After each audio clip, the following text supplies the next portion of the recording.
So Wallace and Gromit Curse of the Were-Rabbit for me was a solid movie, and even though it's not on the levels of like A Close Shave or even The Wrong Trousers, I do believe they did a good job at helping to promote the Wallace and Gromit franchise for those that aren't in the UK, as I felt that this one was the first time they pushed over the seas because they had DreamWorks backing and really expanded their franchise across the world. And also, the casting in this movie is phenomenal. From Helena Bonham Carter all the way to fucking Peter Kay. If you ask me, this was arson. Arson? Aye, someone arsing around. I'm not gonna lie, he was pretty funny in this one actually. I think the story felt fresh, and I'm not saying that the other Wallace and Gromit films didn't feel fresh, I just felt it felt different from them because it had a more Halloween-y vibe, because it did like a parody on like a werewolf film, and did it with a were-rabbit instead, and the idea of the were-rabbit was not just killing people, it was like killing veg, fruit, and gardens and things like that. People took their time throughout years and years to be planting all this stuff, and then this rabbit coming up and eating it all. And I think that weren't a bad idea, and the plot idea weren't too bad neither, of having Wallace and Gromit be the ones that were the pest control and having them try to track down this rabbit before it did any more damage, with the festival on the way of like big vegetables and trying to grow the biggest vegetables. And with this hungry rabbit around trying to eat everything, how can they seriously put this big vegetable competition on, because this giant rabbit is just going to come and eat them all. I mean, the funniest part about this is though, is the fact that it's so predictable that it's Wallace as well, because as soon as you see the first clue about like the squash vegetables and squash stuff coming out of the fridge and the fridge being open, then you're sort of like, yeah, I clearly now know who this is.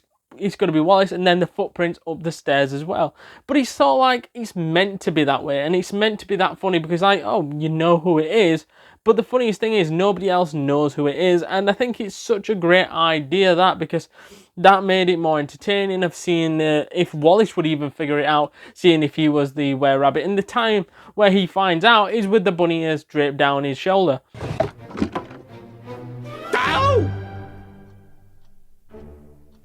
Well, fancy that. I think that the villain of Lord Victor Quartermain was probably a good villain, I wouldn't say a great villain, as he showed how evil he was trying to kill Wallace when he actually found out that he was the were-rabbit, and he'd known for a while that Wallace was the were-rabbit, but consistently tried to chase him down and consistently tried to kill him, even though he knew what he was, and that shows a little bit of how evil he was. However, the best part about his character was his toupee, let's be honest. What you see is what you get.